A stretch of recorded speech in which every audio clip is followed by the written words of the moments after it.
radio app or joining us over on the various social media pages that we should be up here shortly on if we aren't already. Facebook.com/Talk El Paso, the Talk El Paso channel over on YouTube, Twitter at Talk El Paso, or Twitch.tv. Andrew J. Polk will be talking about a lot of interesting things here today, a lot of circumstances affecting us here in and around the region. And of course, we had that city news conference yesterday about what is going on in the area and with some of the situations involving the recent surge as it has been getting talked about. We're going to be talking about that, and of course with our news partners over there at KFox14 about it, as we have Matt Olson joining us over on the Facebook. Hey to you as well. Again, if you want to leave your comments over there during the show, that's one of the better ways that you can do it here. But I mean, the immigration and border security situation has definitely, well, it's not exactly arguable that it's not in flux lately. There's been a lot going on there, including even further response coming out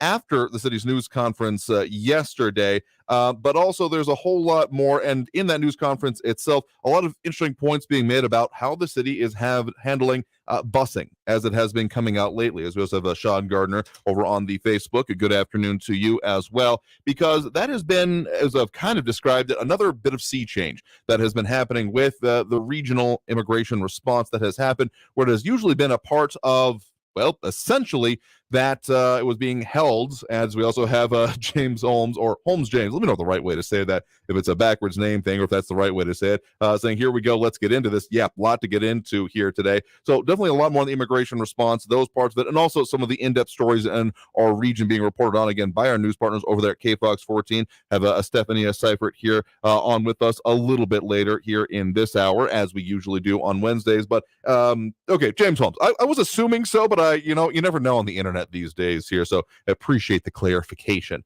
In any case, getting into it, and some new things out today. It's long been kind of a simmering story in the background. I've even remembered doing stories about this going back better part of more than half a decade now that I think about it. Geez, times flies.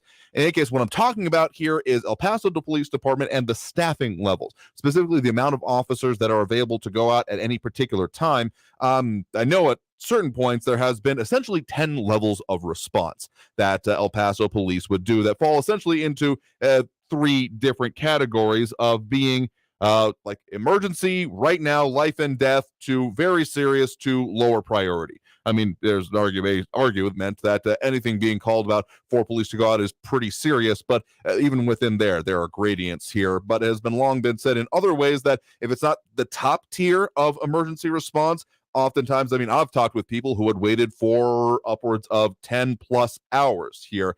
And again, according to our news partners over there at KFox14, El Paso's Police Department drastic officer shortage impacts response times. And that is very definitely a serious issue, because as much as we have been, I mean, qualified as the safest large city in the country when it comes to violent crime, yes, I know there's some people that take issue with that concept and the way it's measured here, but look at the stats and the way that has been set out. Yeah, we do qualify because previously, at least in previous eras, we haven't had many things such as murders, aggravated assaults, those kind of things. We also have Ida Beza Gardner joining us over on the Facebook page. Hello to you as well. But so what I'm getting to at there with the response times and those kind of things is that our safest city kind of designation wasn't necessarily a feature or facet of the police response, was most of the reading I have here, but as much as a factor that may rather just how the people here act when no one with a badge is watching, but that may actually be even more of an issue now with El Paso Police Department, again, telling our news partners over there at KFox14, they have about 1,000 officers on the force currently, but they need hundreds more to keep up with the growth of El Paso. One of the major things that has happened somewhat more recently was them finally building out some of those more regional and extended substations, like Pebble Hills and even further out that way have been needing more capacity or expansion or other substations for quite some time now. So specifically being quoted here by Officer Gomez, or Sergeant Gomez, I believe, with El Paso Police Department, saying, quote, "The citizens of El Paso are paying for Cadillac service, but they're not getting it, and they're being stretched. The reason is we are being stretched very thin." Again, Paso Public Information Officer Robert Gomez said, "We probably need at least double what we have, at least 2,000 officers to give the Cadillac service that citizens deserves. Recruiting is down. People are not applying as they used to become an officer, and we have to continue the effort. It's only going to get get worse if we don't hire to maintain and also increase. This has been a long-standing problem. Some of the city budget meetings I had reason to sit in on, much as like there is a good reason to know exactly what's going on in city government when I had actual assignments being done there, because it is not a short nor simple process. If you don't got a few days to burn, you're going to find yourself being a little bit stretched to get into these things. So I'm not going to blame anyone individually for not being able to dig into this. It's literally been my job at points, which is why I only had the opportunity to be able to do so. So in this idea, I know that El Paso police, this levels have hovered right around there. Remember, I think it was in kind of like the high 900s last time I was specifically sitting there. So slightly increased from where I last heard about it. But even then, the idea that, yeah, there's more needed here, as much as there is all in the many, many different faceted discussions about funding level for police, them addressing this directly. And this is not, of course, the first time this has come up in recent-ish history. More specifically, there was times when it's come up in recent city council meetings about how there have been many, many, many different effects on the efforts of police recruiting here. And I firmly believe in the phrase that no officer is better than a bad officer, because, the whole, one apple spoils the lot, all those kind of analogies out there. But you can't exactly think that it's gotten any easier to even try to recruit the good ones here at this point. So it's very significant in doing with it here. And again, Gomez saying at least 20% of the department is eligible to retire. So if you're to leave, that will become an instant 20% drop here. And he did address some of the prioritizing of calls that I was describing there as well, because yes, we were prioritized calls. Life comes before property. And going on to say, if I'm in a collision, I need to call the police and I'm waiting 2 hours, that would upset me. And we're experiencing that. If you have no injuries, you're out of the roadway right now, if you require an officer or a unit, you could be waiting a very long time. And we think that's unacceptable, but we're doing the best we can with what we have. Do not place much blame here on El Paso police, except for maybe some of the higher ups and needing to communicate this situation better. So I'm not surprised that it's gotten to a bit here like this. And there are recruiting efforts, upcoming academies, but again, I would defy anyone who says that recruiting for people to get into law enforcement of any stripe has gotten any near where easier here. So that's one major concern coming into here as we go in today. We're also going to be talking a lot more about, breaking down some significant points from the city's news conference yesterday on the migration situation and some response. We got at least one clip we will be playing from that here coming there. But in the meantime, we're going to take that first break of the hour here right now. Well, one comment at least want to get to there.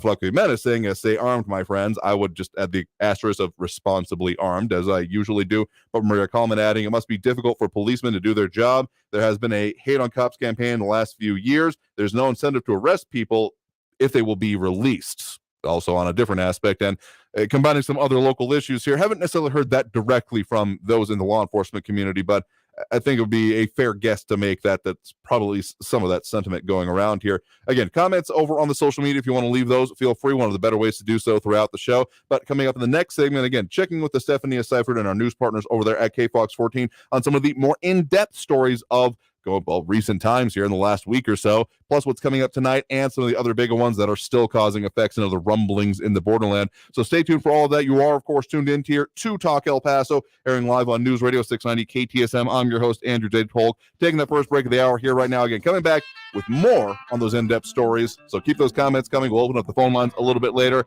In any case, stay tuned. More Talk El Paso after this break here on News Radio 690 KTSM. Don't go anywhere.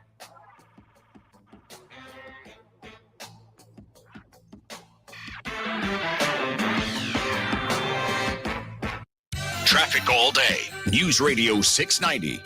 Big crash involving multiple vehicles. I-10 eastbound at 375 loop is causing a big backup right now. The stop-and-go traffic starts before Lee Trevino Drive on I-10 eastbound and continues past Loop 375 for a 25-minute delay. Americas Avenue northbound at Alameda, an crash reported Montana Avenue westbound at Hawkins Boulevard. Kerry Edwards, El Paso traffic. This report is sponsored by Red Pilled America. If you like good stories that aren't woke, then listen to Red Pilled America on the free iHeartRadio app. You won't regret it.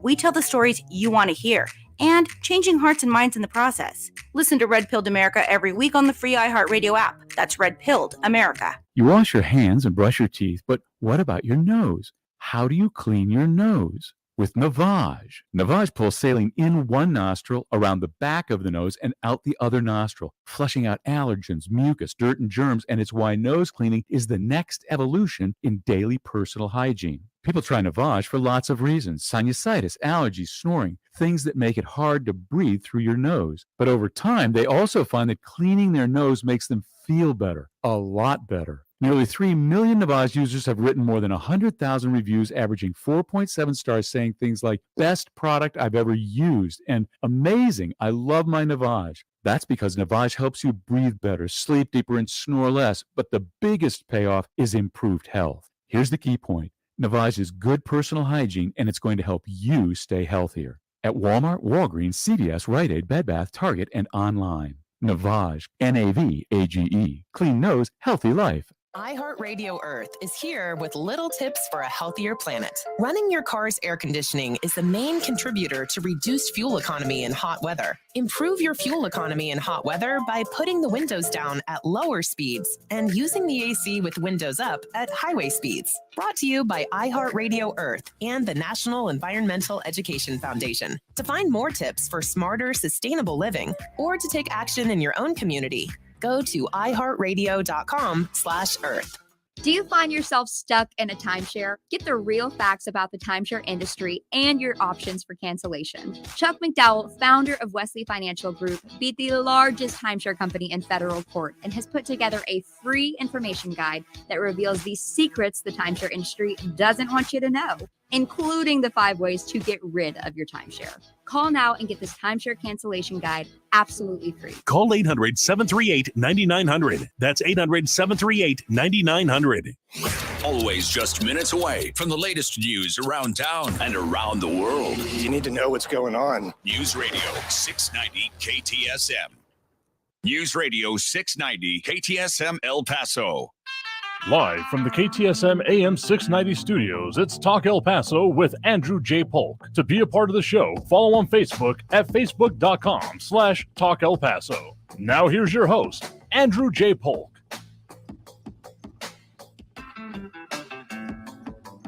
Welcome back here to Talk El Paso, airing on News Radio 690 KTSM. I'm your host, Andrew J. Polk.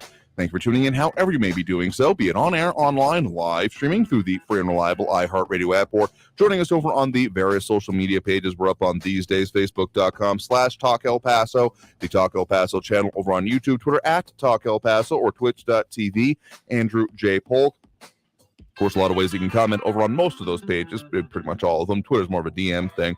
And we'll have those phone lines open a little bit later in the show, as we usually do. But in the meantime, we are joined here now in studio by Stephania Seifert, investigative reporter with our news partners there at KFOX 14. Thank you very much for joining us today. Of course. Thank you. Hi, everyone. Happy to have you back on to talk about many of the important and in-depth stories that particularly you've been working on, but also are very impactful in the region here. Now, we had checked on a couple with you recently, as we have you on again most Wednesdays here, but of course, one of the ones that is very, very impacting and one that has could generate a lot of conversation delving into here. Last week, we talked a little bit about the nature of some of the technical aspects on that whole University Medical Center, more specifically on the El Paso Hospital District, County Hospital District, on those, again, proposed certificates of obligation that we have talked quite a lot about, and why, again, some questions have been coming up here, even on this show, about, okay, why is it being done this way? Why are these certificates of obligation? And why does that mean that it won't necessarily end up on the ballot when there have been other huge local healthcare votes, such as the Children's Hospital, that did? Right. So we've covered this extensively. And going back to 2007, El Paso voters were asked to decide whether they wanted to issue $120 million in hospital bonds for the construction of the El Paso Children's Hospital. So that was a decision that was made by voters. So now fast forward to now, where we're seeing this, that UMC is asking for $345 million in certificates of obligation, which does not mean voters, get that decision. We went to UMC and we asked, why is it that when it came to the construction of an entire hospital, you put that up for a vote, whereas now that we're talking about expansion and clinics and more beds, it's being decided by commissioners. And so the spokesperson for UMC explained that a lot of it has to do with timing, where they're trying to save taxpayers, uh, thousands of dollars by not putting it on the ballot, which would extend the process, Hmm. which would then mean that the longer they wait on this project, the more expensive it's going to be. He, of course, did say that the two projects are very different. The hospital was in 2007. We're now in 2022. A lot has changed since then. The costs Yeah. are very different. And so back then, that proposition, it passed with 50% voting in favor, 49% voting against. And UMC noted this is not the first time that they've asked for certificates of obligation. You'll remember, for the East Side clinics, Right. those emergency rooms, all of those were through certificates of obligation as well. And so that's basically what they're trying to do this time around is just because of timing purposes. They're trying to, UMC says, save taxpayers money Mhm. by going on this route of certificates of obligation. So particularly on those certificates of obligation that were issued previously, I mean, you mentioned in your story there the $152 million that were previously issued on that. Some questions have come up on what is the status of that existing debt. I mean, it has been a part of, again, there's with the county approving the, again, county hospital district's a tax rate here. They issued a no new revenue tax rate here. So technically a tax decrease for that part of it. And of course, that question has also come up there. But wait, what about these bonds here? Simply, these bonds are calculated differently. They essentially have their own tax rate. Right. And so you're right. With the no new revenue rate, that's something that UMC brought up that was approved by commissioners. That was something that they proposed to commissioners. Commissioners approved it. And so the spokesperson for UMC said that with that, El Pasoans are not expected to pay more in property taxes towards UMC, even if their property values went up, which is typically the case when, say, they, for instance, if an entity lowers the tax rate, but your property value went up, well, typally, really, taxes are still going to go up. We've been talking about a little bit of that on the city side of things for its own Right. purpose So lately. in this case, UMC explains that that's different when it's the no new revenue rate, which is what they've what has been approved for UMC. As far as the overall debt of the hospital, that's something that has come up, and that's something that I'm still working on with UMC. I actually have a few stories lined up with them that encompass all of that. The current debt of the hospital and just overall more specific detail into exactly what the expansion entails. And so that's something that you all can look forward to coming up pretty soon. Is that's something that I have in the works for sure.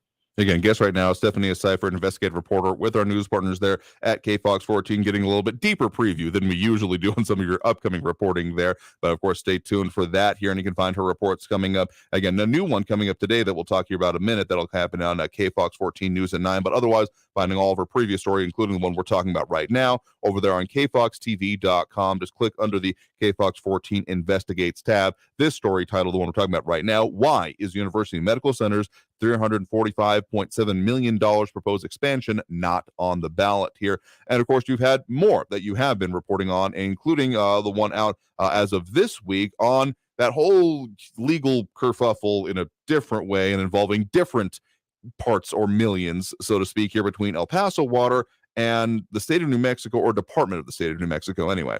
Right. So we had reported that the New Mexico Environment Department was fining El Paso Water $1.2 million for diverting raw sewage into the Rio Grande. And as a response to that, we obtained documents that show that El Paso Water is basically appealing that. They're asking for a hearing to the compliance order that the NMED, which is the New Mexico Environment Department, issued. And they're denying the claims from the department. One of the claims was that El Paso Water diverted 1 billion gallons. Billion with a B. Billion with a B. And that's something that El Paso Water is arguing is not the case. They have the specific amount that they did, divert into the Rio Grande. And so they claim that that number is incorrect. Also, that whole dispute over whether they communicated to the department or not.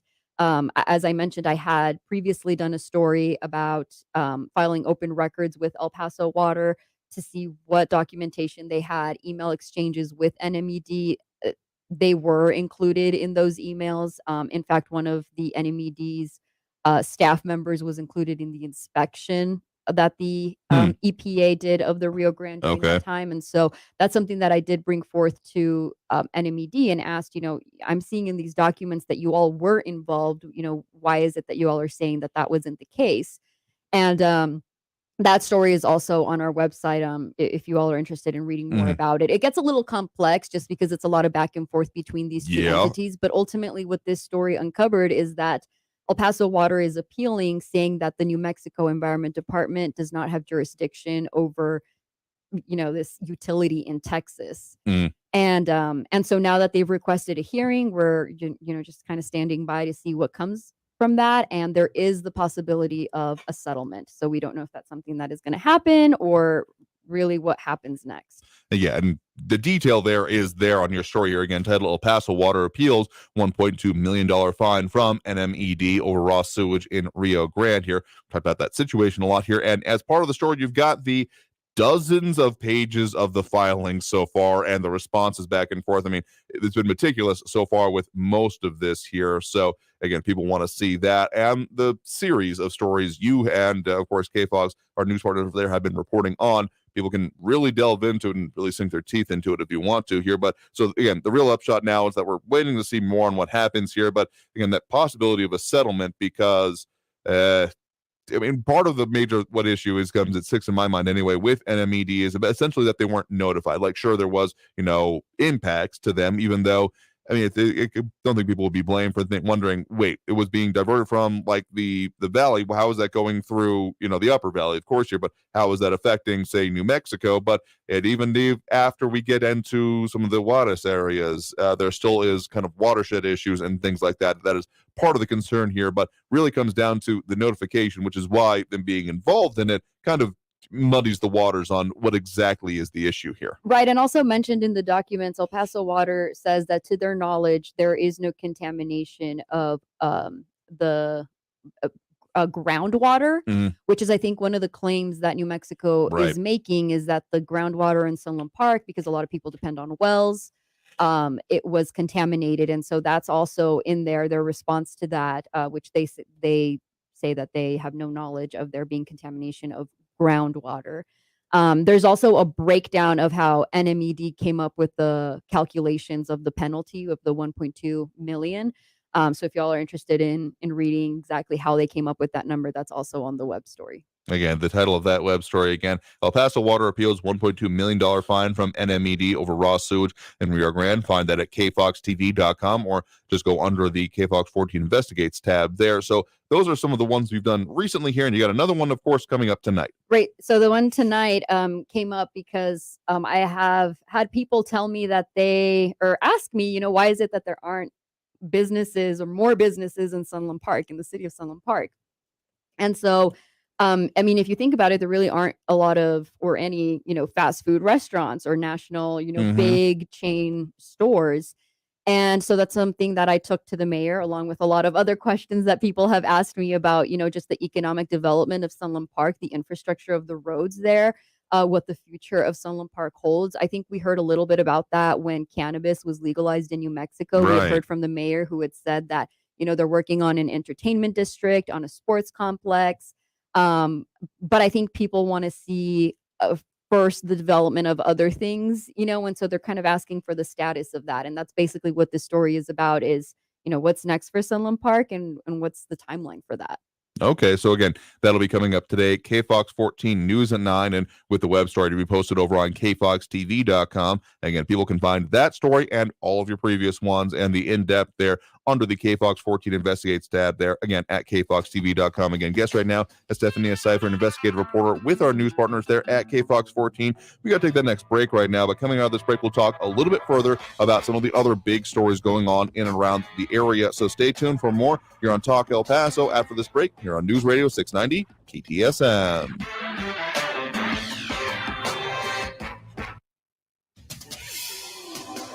El Paso's News Radio 690 KTSM. Hello, everyone. This is Robert Olguin with your KFOX 14 News Update. A 27-year-old man who coached at Fabens High School was arrested for allegedly having sex with a student. Cale James Danielson turned himself into authorities on August 17th. According to the El Paso County Sheriff's Office, investigators learned that Danielson had an improper relationship with a student. He's also accused of sending inappropriate texts to a student. According to the investigation, Danielson had sex with a student in the school's locker room. He is no longer employed by the Fabens School District. The El Paso Police Department is facing a drastic officer shortage, and that's causing even longer response times. That's according to an interview with the El Paso Police Department. An officer tells KFOX 14 they have about 1,000 officers on the force, but they need hundreds more to keep up with El Paso's growth. El Paso PD Public Information Officer Robert Gomez said that recruiting is down and that people aren't applying as they used to. It's an issue affecting police departments across the country. This has been your KFOX 14 News Update. I'm Robert Olguin. News Radio 690. Traffic all day. An area of low pressure will keep clouds and a few showers and storms in the forecast with cooler than average daytime highs. Expect a mostly cloudy sky tonight with a few lingering showers, which cools overnight lows into the upper 60s by Thursday morning. Coming up tonight, we'll talk about a drying trend, plus when temperatures start to heat up once again. From the KFOX 14 Severe Weather Center, I'm meteorologist Kira Miner. This report is sponsored by Blindster. Want to save 50% on new blinds? Blindster.com offers custom-made blind shades and shutters shipped directly to you at prices less than big box retailers. Visit Blindster through September 8th to save 50% off any order during their Labor Day sale. Blindster.com. This is Cecilia Abbott. Greg Abbott is my husband and our governor. Greg and I met at the University of Texas. We married soon after. I came to know what Greg Abbott was really made of when I saw how he responded to his accident. At just 26, a massive tree fell on him, paralyzing Greg for life. His recovery took months, but Greg never gave up. He often says challenges don't define our lives. Instead, it's how we respond to those challenges that defines us. Greg and I have known triumph as well. The joys of our marriage and adopting our daughter, Audrey, have shown me the depths of his love and commitment. Greg and Audrey have a great relationship. He's taught her how to deal with the trials of life. Hard work, perseverance, and family. Those values define Greg Abbott, and they guide him every day as governor of Texas. Political ad paid for by Texans for Greg Abbott. Talk El Paso, bringing you the biggest stories from the Borderland and beyond, 4 to 6 p.m. every weekday, brought to you in part by Sergio Lewis Body Shop. Call the pros at 915-593-0191. That's Talk El Paso, Monday through Friday at 4, right here on News Radio 690 KTSM. If you like good stories that aren't woke, then listen to Red Pilled America on the free iHeartRadio app. You won't regret it. We tell the stories you want to hear, and changing hearts and minds in the process. Listen to Red Pilled America every week on the free iHeartRadio app. That's Red Pilled America. This report is sponsored by Red Pilled America. Freedom of speech lives here. To me, freedom of speech is being able to say anything you want. El Paso's News Radio, 690 KTSM. Donna from Louisiana. The storm just hit, and we went from donating to the food bank to needing it. Hunger is a story we can end. End it at feedingamerica.org. Brought to you by Feeding America and the Ad Council. El Paso's News Radio, 690 KTSM. Live from the KTSM AM 690 studios, it's Talk El Paso with Andrew J. Polk. To be a part of the show, follow on Facebook at facebook.com/Talk El Paso. Now here's your host, Andrew J. Polk.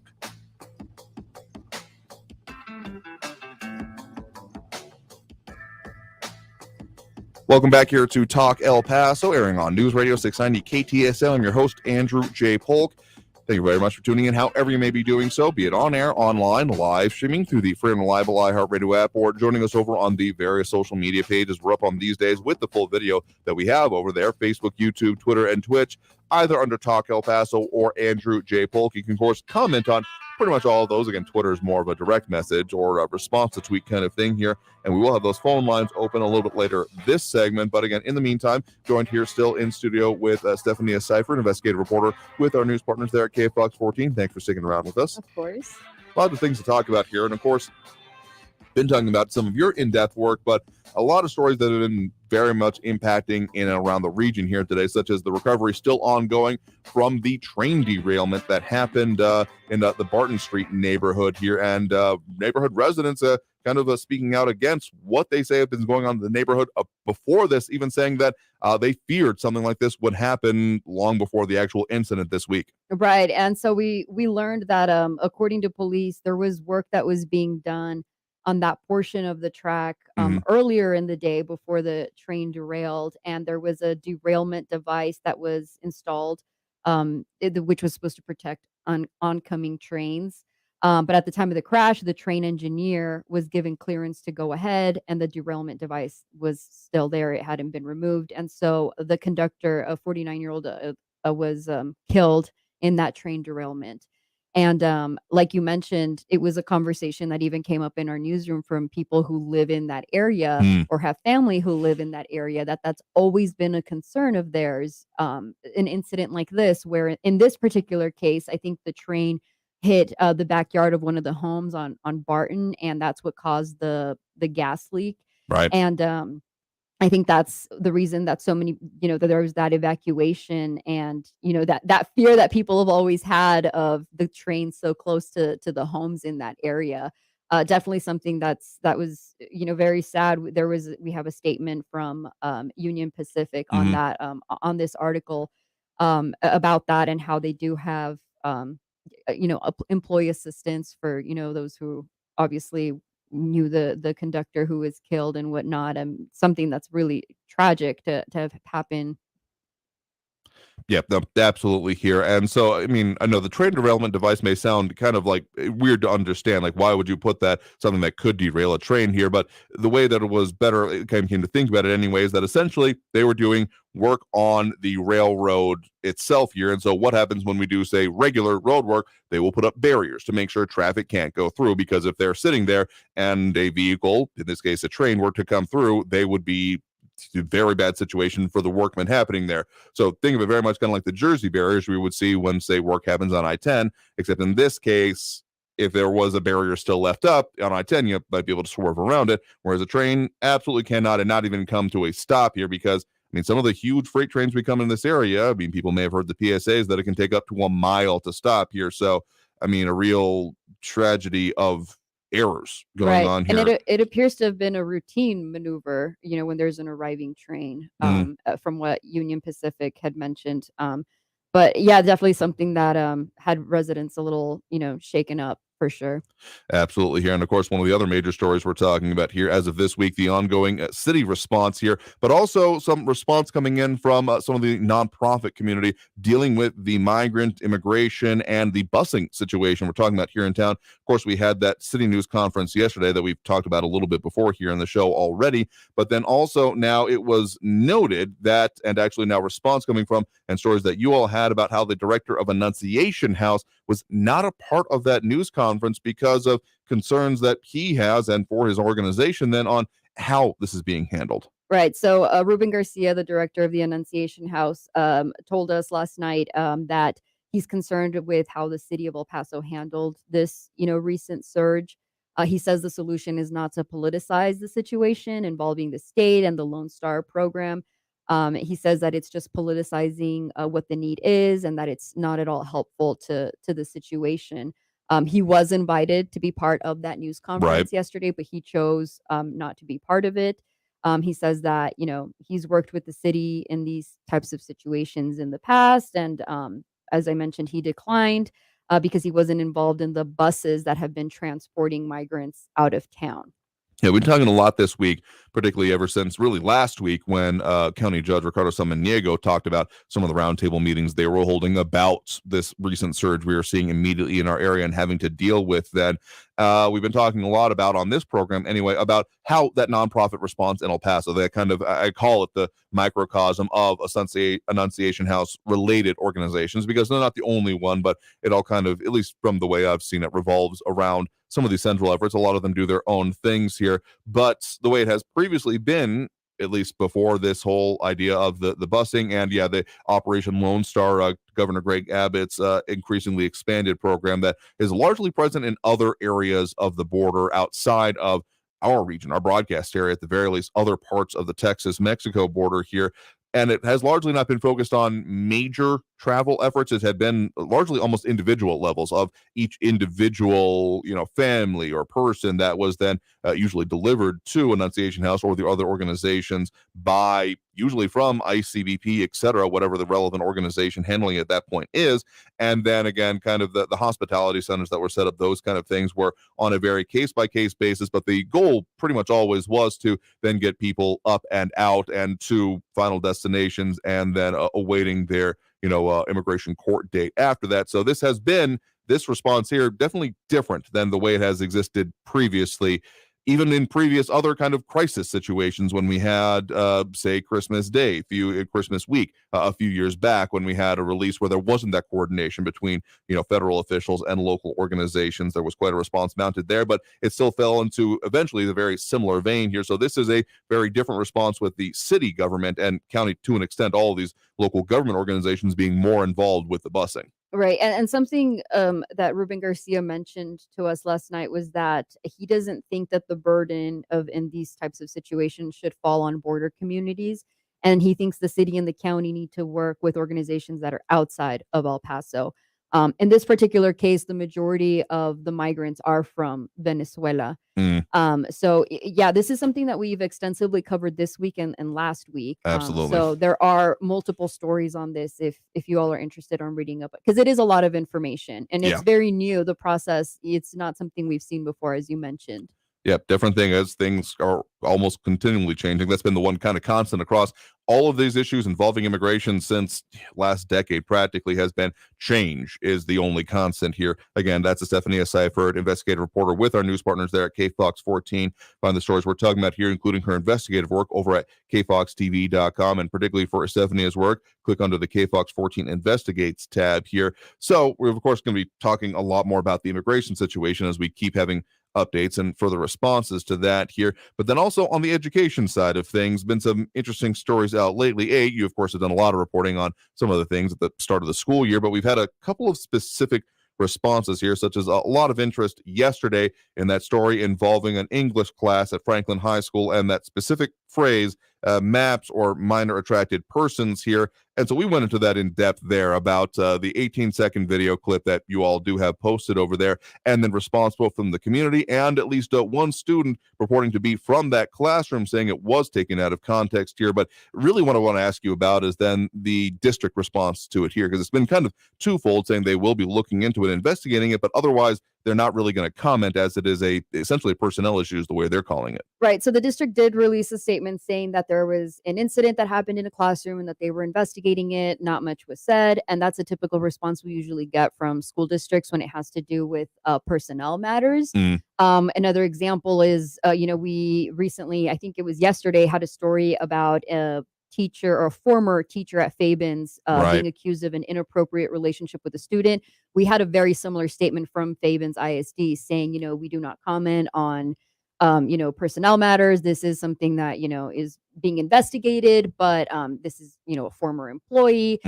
Sometimes we're able to get confirmation of whether, yes, this person works here. No, this person does not work here. Or yes, this person was involved or wasn't involved. Or yes, we're aware of such investigation, but that's about it. Typically we do not get more than that from the school district, unless maybe there's, the investigation closes and then it turns out to be, there's actual, paperwork, affidavits involved. Then yes, we're able to know then more details. Other than that, that's typically the response we get from school districts, or when it has to do with, teachers or students. Yeah, unless it really gets to a court phase here, might have some response or release sent out later. But again, I kind of, as I couched it yesterday, wouldn't expect a lot of information forthcoming from this or any of those other ones, but in a different school district kind of way here, and talking about a different one, but also different school issues about the learning loss. Some of your, again, fellow colleagues over there at KFOX 14 and such, talking with the YISD superintendent about with all of the many questions going on for the start of this school year, the learning loss, the brain drain that is always talked about over the summer, but ever since, the remote learning and the upheaval of classrooms here, what is going to take to recover from that? And the time frames may be longer than people are even considering. Right. So this was part of a segment that John Purvis has called Tough Questions. And so a lot of them are submitted by people. So if you all have a tough question that you want John to ask, definitely go ahead and reach out to him. In this particular case, it was regarding learning for students post-pandemic. And he interviewed YSD Superintendent Xavier de la Torre, who said that, coming back from remote learning, he thought it was going to take about 2 years to get back on track. And now it's looking more like 5 years.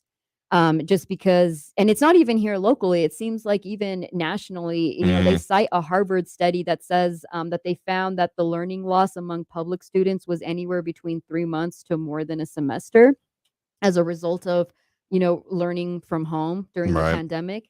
And so that's something that he, questioned the superintendent about, and what, how the district plans to tackle that. That's a lot, expecting that, we're going to get back on track after, 5 years of just maybe 1 or 2 years of remote work. That's a lot of work. It is. And I mean, besides the Harvard study, this is also some of the kind of expectations coming out from, say, De La Torre quotes there the Texas Education Commissioner Moran about that and what it's probably going to take here. And so this is going to be a pretty monumental effort going to be having to be done when it comes to individual school districts, the state of Texas, and again, nationally, as you're saying. Right. They also go into, the scores, the TA keeps scores of, districts and how they're doing. And although they've scored, and when I refer to they, like, the top 3, like the largest districts here in El Paso, which would be EPISD, YSD, and SISD. So the 3 largest districts in El Paso scored between an A or a B. It still is going to be something that is going to be a challenge for teachers and for the district as a whole as to how they recover from, that time that was lost for these students. Absolutely here. So these are some of the big stories coming up. Adam Gwynn going on. And of course, be sure to check out a Stephania story coming up this evening on KFOX 14 News at 9 on some different aspects of this here. And again, if people want to get a hold of you or add their own 2 cents or suggest other things for you there, what's the best way for them to do so? Right. You can email me at EYSEYFFERT@kfoxtv.com. As well as taking those suggestions here, checking out as we do most Wednesdays. Stephanie, thank you very much for stopping by and talking about a lot of both your reporting and some of these other important stories going on in our community here today. Yes, thank you. Great being here. Absolutely happy to have you on here. And we got to take that next break right now. So coming out of this break, we will, of course, be opening up that phone line as we do at this point during the program. That number to call is 915-544-5876, 915-544-KTSM. Get more of the comments as well, but all that stuff that we do after this break here on Talk El Paso on News Radio 690 KTSM. Traffic all day. News Radio 690. Still 20-minute delays and stop-and-go traffic on the I-10 eastbound after a crash, blocking 3 right lanes on the 10 eastbound at Loop 375. Expect delays, a backup to Lee Trevino, and a 20-minute wait right now. Southbound Memorial Highway at the Montana exit, a disabled vehicle blocking the right shoulder, and an accident reported Montana westbound at Hawkins Boulevard. Carrie Edwards, El Paso traffic. This report is sponsored by Blindster. Do you need new blinds or shades? Blindster.com offers custom-made blinds, shades, and shutters shipped directly to you at prices less than big box retailers. Visit Blindster now through September 8th to save 50% off any order during their Labor Day sale. Blindster.com. The El Paso Community Foundation supports the causes you feel passionate about here in the Borderland. Whether it's education, social services, arts and culture, the environment, health, or economic development, the El Paso Community Foundation has been promoting philanthropy and progress in our hometown region for more than 45 years. Make your mark with us. Start a fund today for good, for El Paso, forever. Learn more at epcf.org. That's epcf.org. Hi, this is U.S. Congressman Tony Gonzalez. Are you paying more for just about everything? I know I am.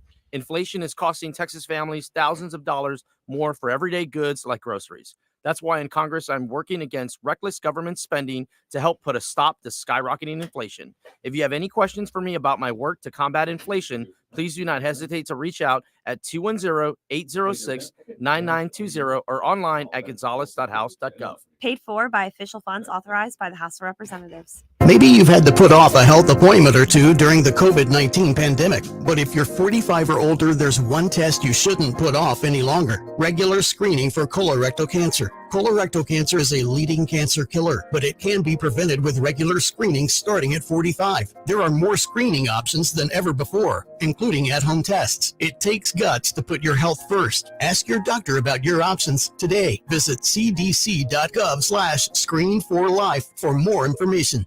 Hey, Mario Courtney Lopez here. We know how important it is to be confident in all of life's close-up moments. And bad breath can rob you of your confidence. Yeah, it can. Whenever I'm rubbing elbows with celebrities or friends or just chilling at home, I got to make sure I have the confidence that comes with Smart Mouth mouthwash. Smart Mouth is clinically proven to eliminate and prevent bad breath for 24 hours with just 2 rinses a day. Get to your favorite retailer right now for that kind of better together confidence. Find Smart Mouth at your favorite retailer or at smartmouth.com/radio. It can happen easily. A few drinks become a few too many. It's time to go, and you think of calling for a ride home. What's the worst that can happen? You get pulled over, you lose your license, you total your car, you kill someone, drive sober, or get pulled over. Paid for by NHTSA.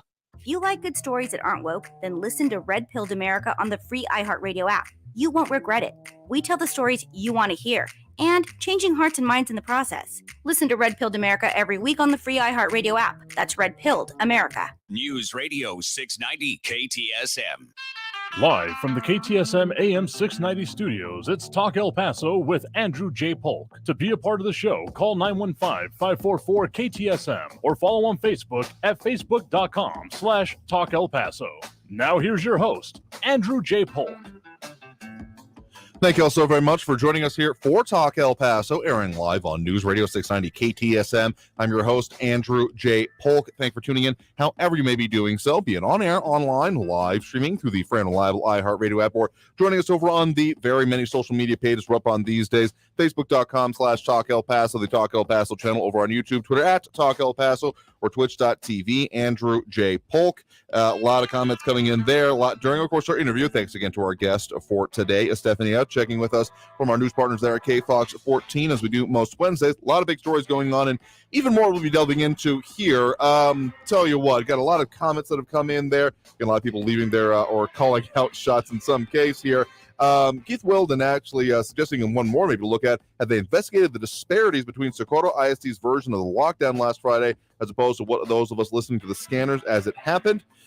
Probably that might be a little bit hard to do here, because what's said over scanners as often a lot of discrepancies with official accounts. I mean, witness statements and initial reactions maybe not being the most accurate. I've seen also some videos percolating online about that. So potentially, but that one will probably be a very long effort involving more FOIA than usual in this kind of realm here. So potentially, but I'm not going to make any promises on that for particularly anyone else here. Fucking met us on that story involving, of course, what's going on with that Franklin High School teacher that's been discussed here. No problem with a teacher demonstrating the ridiculousness of political correctness. A little bit more context that's been added there. Apparently, Daniel Call, a trustee for EPISD, posting today that apparently was related to a discussion of the crucible. I know someone had been asking that yesterday of why would this come up in an English class, and the idea of everyone going along with something and potentially the dangers there of it. So apparently that was at least parts of the example being made there. So we had some maybe critical reading skills. I don't know. I mean, there's a lot more coming up here, including a Sean Gardner upset about, you can call it UMC all you want, but it's still Thomason. I think I'm going to skip some of those words there. And still sucking money out of the taxpayers here. And a lot more commentary there. But let's get at least one call on the line here before we hit that next hour. And the number to call is 915-544-5876, for KTSM. We do have Ben on the east side here with us right now. Ben, thanks for joining us. Hello, Andrew. Has there been anything said about punishment for the student who was caught with a BB gun the other day? Not exactly. I know that student was arrested here, but I don't think much has been said about kind of next steps, as you're asking. Yeah.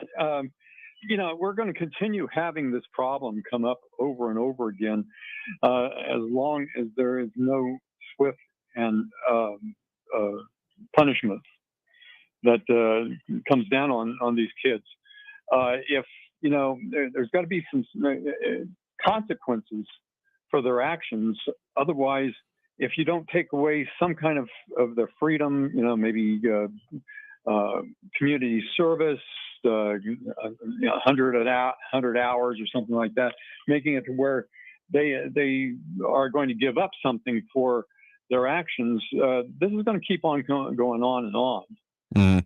I mean, what do you think? I agree with you, and I would say without knowing for sure if there has or hasn't been, I would be incredibly surprised if there wasn't some. I mean, you don't cause a school-wide lockdowns, and again, some of the videos floating out on social media purporting to be from around that. Not sure if it's supposed to be of the subject getting arrested themselves, or if it's more of someone very concerned getting in an altercation, kind of separate from this here. I mean, that doesn't happen without there being severe consequences. I mean, hell, people who get rescued on the mountain for being up there after dark get charged the multi-$1,000s it takes to mount the attempt there. So I would be incredibly surprised if there wasn't something at least very severe, expulsion and possibly other prosecution going on with that.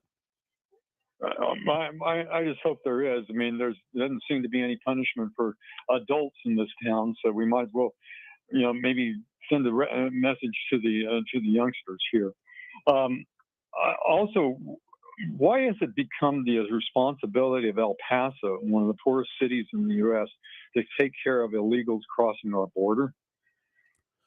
As a full question on its own there. That's more than time we got in this hour here. So tell you what, we'll be getting into that here next hour. We got some clips we'll be playing and a whole lot more from that news conference yesterday. So we're not skipping your question. We'll just have to get to that the next hour. So appreciate the point in the call. We will get to that point. I do promise here. Okay. Can I add one more thing? Or real quick? You got about 30 seconds. Basically, we have a clear and present danger to our country, and that is the incompetence of Joe Biden. Can anybody actually, any of the liberals listening right now, can they actually give a argument that they can see through the actions of Biden, how he reacts online, on TV and in the news conferences and everything, that he is competent and that we shouldn't get the 25th Amendment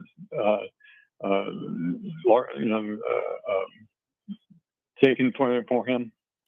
Again, that's a longer question than we have this hour, but I am sure we're going to be getting further into that. So again, appreciate the point in the call. Got to hit that top of the hour news and news break here. So again, appreciate the point in the call. We will get to some of those points, particularly on the immigration issue. So stay tuned. More Talk El Paso after this break here on News Radio 690 KTSM. Don't go anywhere. Traffic all day. News Radio 690.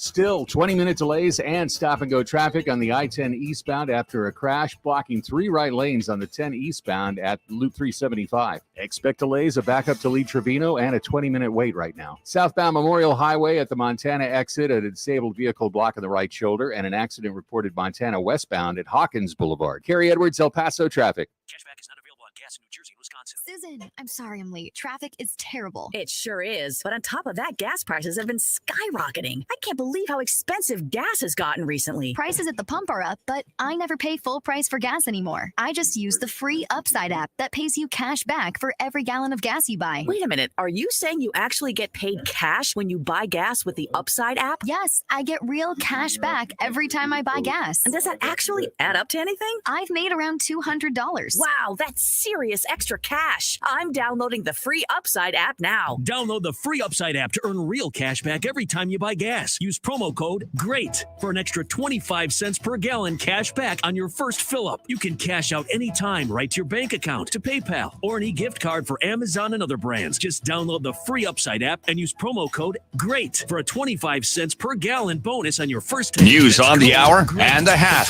Traffic and weather all day. News Radio 690 is KTSM AM El Paso, an iHeart radio station.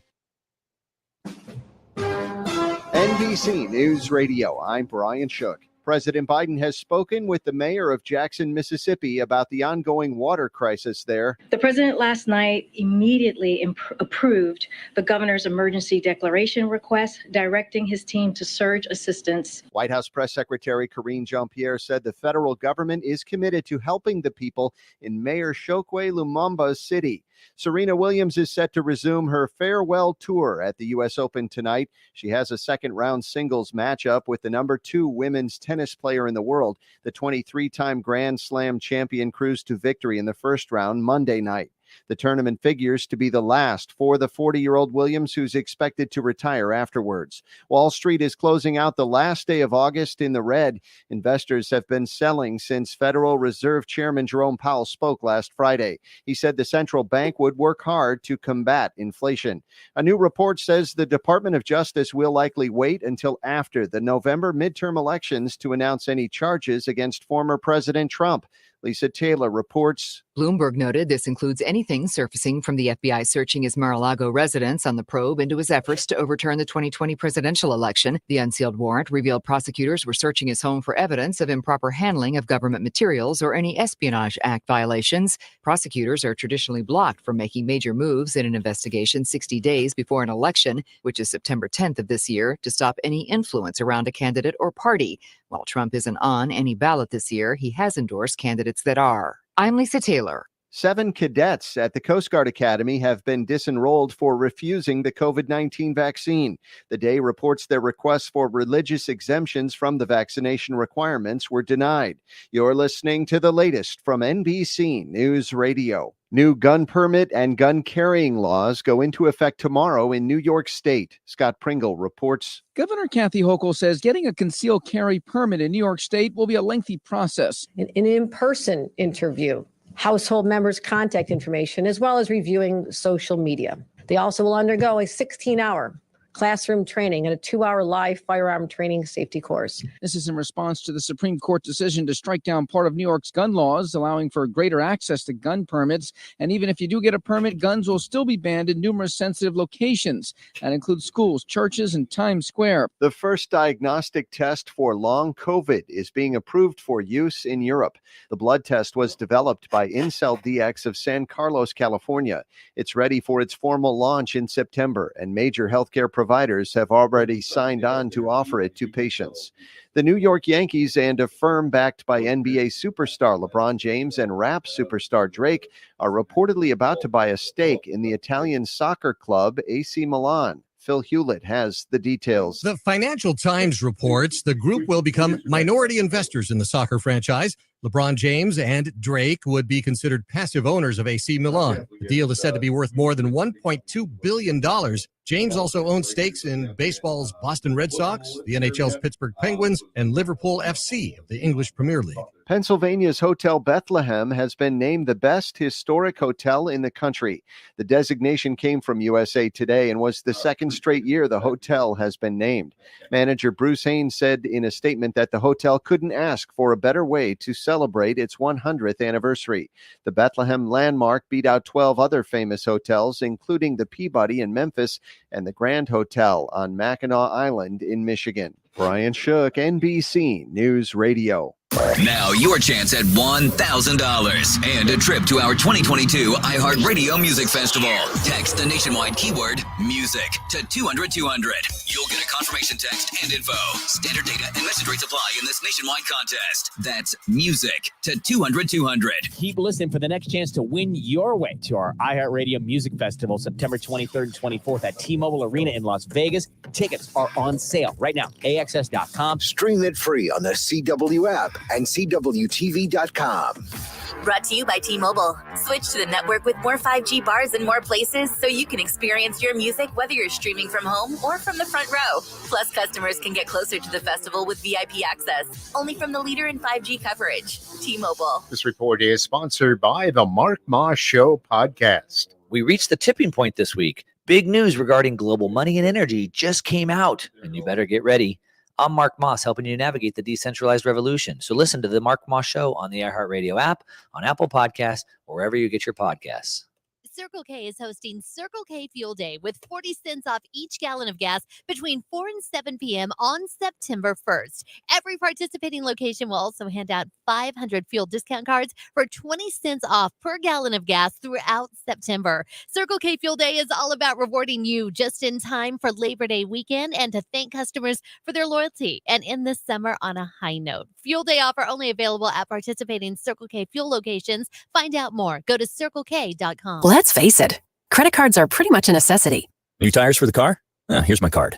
I order takeout, use my card. And most of us just accept the high interest rates credit cards charge as a necessary evil. What are you going to do?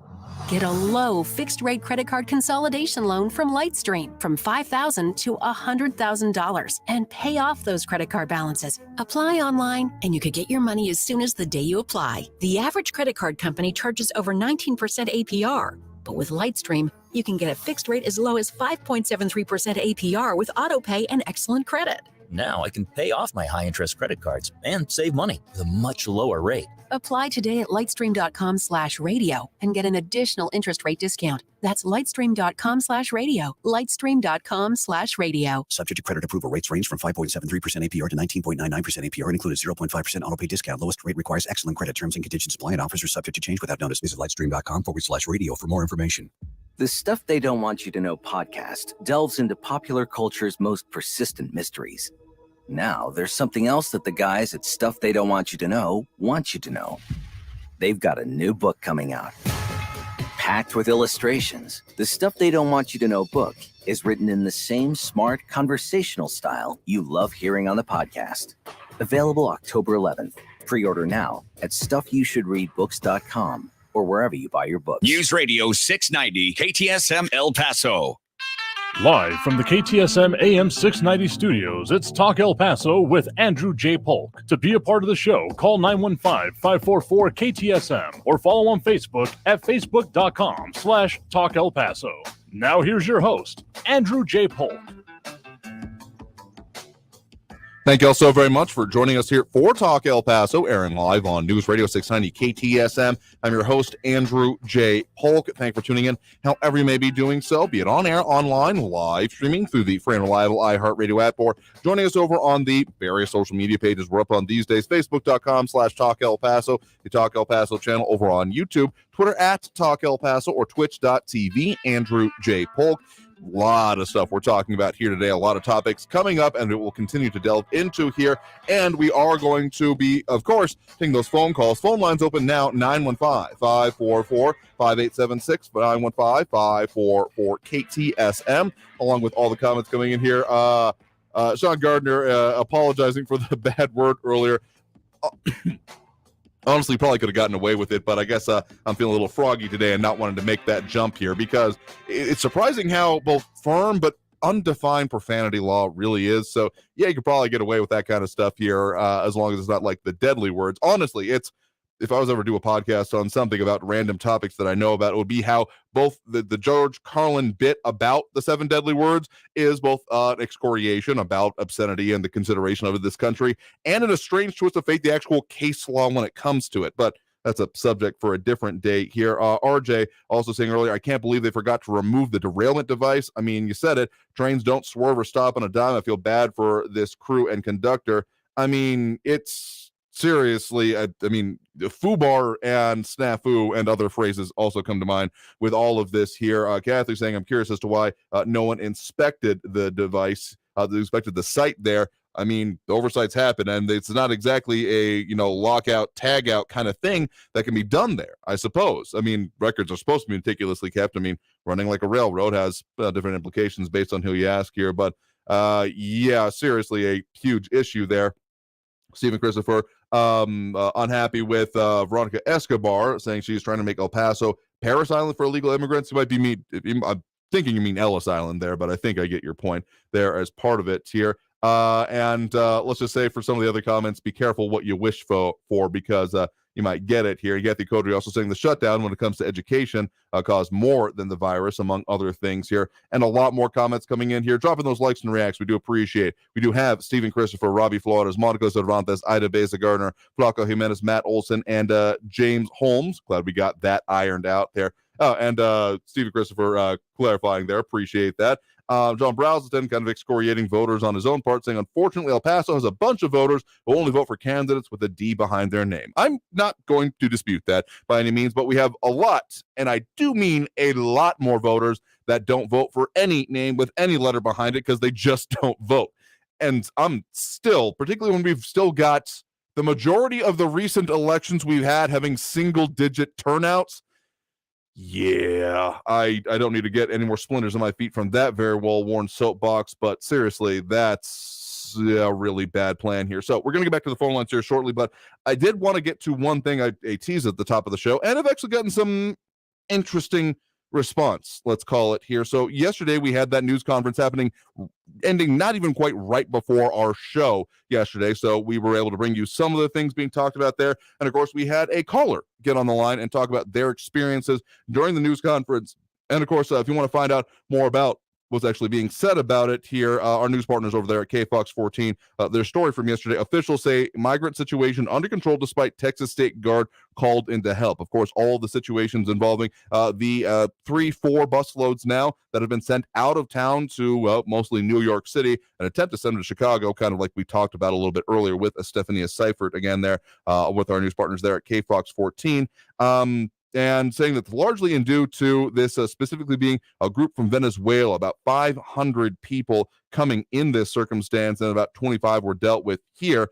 And more specifically being said as part of that here, El Paso Office of Emergency Management and Jorge Rodriguez with there, the coordinator with them, saying, quote, on Thursday, August 25th, this is within 12 hours notice to over the release of hundreds of families to the community, the city and OEM, Office of Emergency Management, acted in conjunction with the local NGOs to provide shelter for as many families as possible and to assist federal partners in decompressing their central processing center. And that was where the push was, to help from our federal partners. And again, El Paso's Deputy City Manager, Mario D'Agostino, also a part of this news conference, the mayor as well. Now, a lot of breakdown happening of that, and again, from our news partners there at KFOX 14 and others in town. But one clip in particular has come up as a bit of a contention. If you want to find it for yourself, you can find it about 38 minutes and 50 seconds into the news conference from, again, that one from yesterday. And of course, we had a caller yesterday bring up their own experience here. So just as a baseline here is that exact comment and the response to it. Yes, thank you. No, I'm not with the press. I'm a citizen. And I just wanted to ask a question. You indicated that there were some illegal immigrants that came in without sponsors. When you release them, where do you send them to? How do you verify where they're going to? And are they safe? And are we safe? Is everybody safe? Because you stated they don't have sponsors. They don't know where they're going. So that was my question. What I stated was they're legally here. They've already been processed through CBC. That we have no power, authority, or desire to ask anything further than that. If they have their documentation that says they're legally here, we do, as a city, we coordinate it with receiving NGOs. So that's where they're going. We do coordinate that they get there. From then. Thank you, ma'am. We're gonna leave it to press. So again, that's the full clip of that segment we were talking about here. I did receive a response from the city saying that the way it was presented on this show was inaccurate and asking for clarification. So I think that clarified things pretty well here. If I'm going to guess a little bit further at, because just to make it perfectly clear, we have invited the representative from the city, including or as potentially, Deputy City Manager D'Agostino there, or whomever is appropriate, to come on the show at their convenience to discuss this further and break this down here without having the specific notice of what they consider inaccurate from it. I'm going to guess it's probably on the finer point of definition of what exactly is the status of these individuals, because the person asking the question there, who again, Barbara identified herself as yesterday, caller there, saying that concerned about the status of these people, illegal immigrants coming in and not knowing where they're going here. I think that she represented it that there was about going to other NGOs, and if that seems accurate, I'm going to guess where the contention comes in is from the legal status of the people. What D'Agostino, again, Deputy City Manager D'Agostino there was referring to was they have legal status in the country.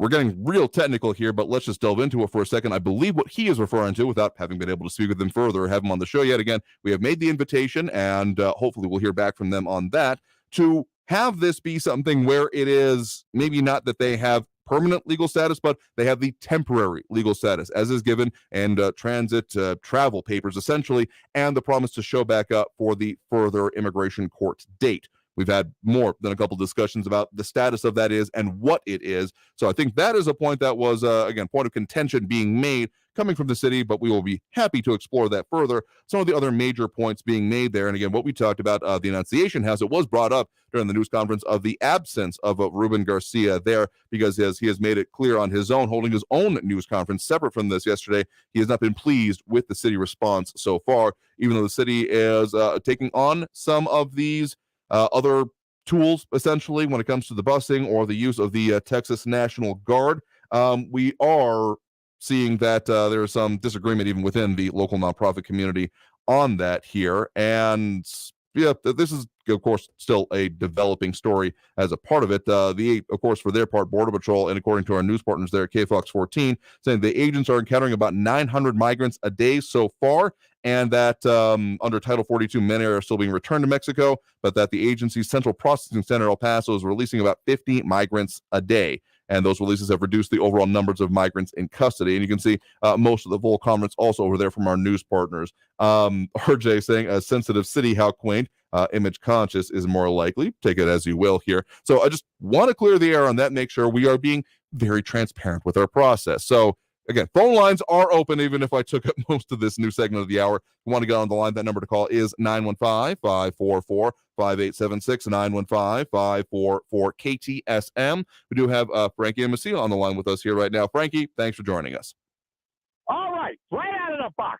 I heard that girl, the TV person, say, you guys lost. You owe us in the state of New Mexico, land of enchantment, $1.3 billion because you Texans are going and pooping all over the place. Now, you want to poop, you go poop in Texas. Don't poop in New Mexico. Or the next time, it's going to cost you $13 million, and the next time after that, $130 million. So get off of it. Haven't said that. Now, I want to say something. This is serious. This is really, really serious. You conservatives out there think that this whole nonsense at Mar-a-Lago with the top secret stuff is just a ha-ha-ha thing? No, it's not. It's the most serious thing going. Now, you're going out there and saying, well, gee, he just had a few top secret documents and whatnot. So listen, I had a position in the federal government, and I had a clearance. I had a top secret clearance. And we were dead serious on this kind of stuff. You do not mess around with national security secrets. Now, if you conservatives out there think this is a big, funny thing, you're sick. That's all I want to say. All right, fair enough here. And for just sake of clarification here, I don't believe that anyone was, as you were putting there, pooping on New Mexico here. The release that was happening in the Upper Valley was near-ish to Sunland Park, New Mexico, into the Rio Grande here. So, I mean, as much as the Rio Grande doesn't necessarily actually follow the state line here, I mean, finer points to be made.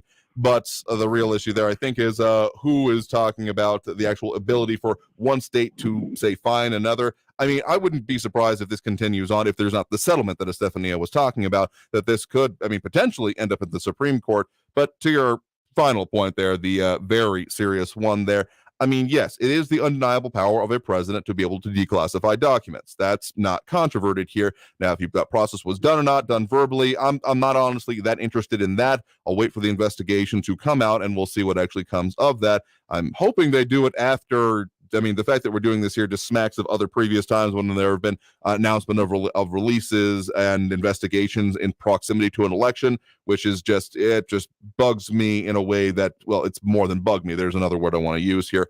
But let's just also say that does not also mean that I agree with that it's carte blanche for any president to classify anything they want to, because if we're declassifying, say, let's just say what all the nuclear codes are. Sure.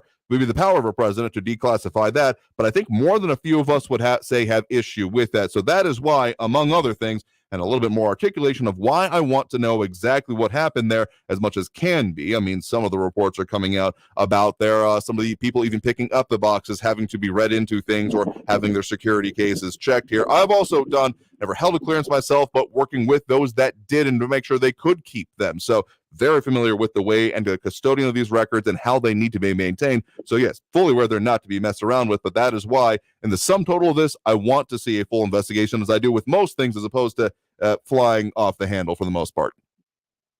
Well, listen, there's so much to say, so little time. Yeah, I love talking. Andrew, you are such an erudite individual. This is one of the reasons I love talking to you.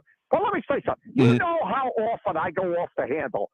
But I want to tell you something. In my great, lovely little town of Masia, New Mexico, I have a lot of different, various God-created creatures here, right? You know, and I got birds, I got animals.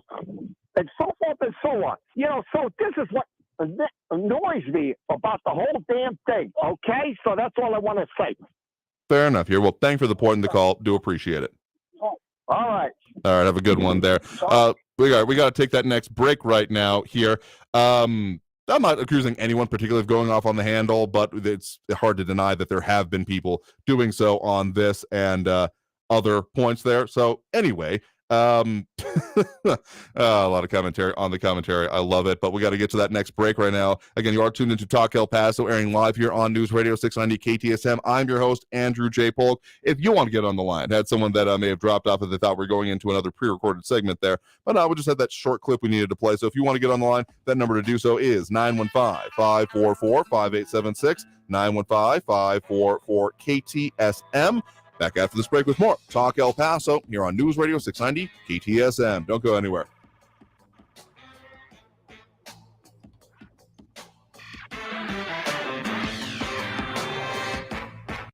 Traffic all day. News Radio 690.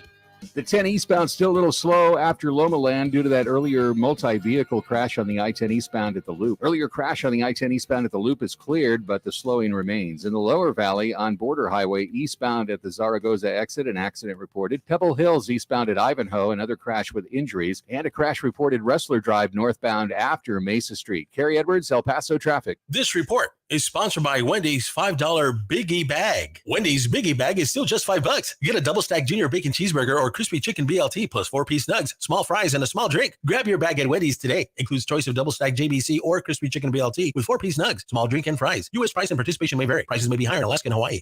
Maybe you've had to put off a health appointment or two during the COVID-19 pandemic. But if you're 45 or older, there's one test you shouldn't put off any longer. That's your regular screening for colorectal cancer. Colorectal cancer is the leading cancer killer, but can be prevented with regular screenings starting at age 45. There are more screening options than ever before, including at-home tests. It takes guts to put your health first. Ask your doctor about your options today and visit cdc.gov/screen4life for more information.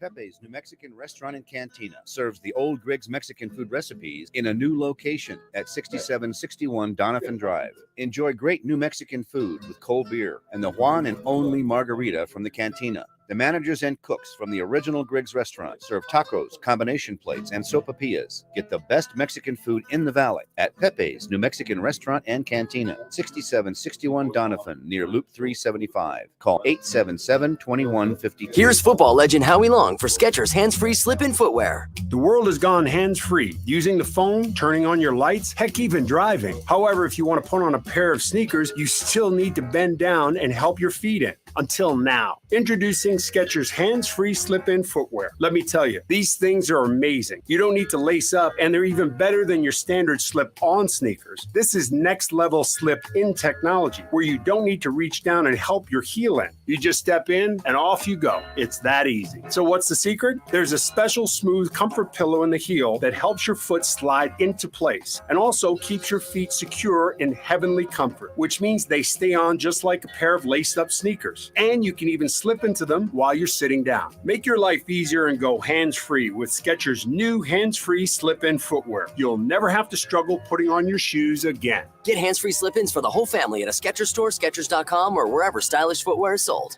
If you see something, why do you say something? I see safe for my friends. For my community. For everyone here.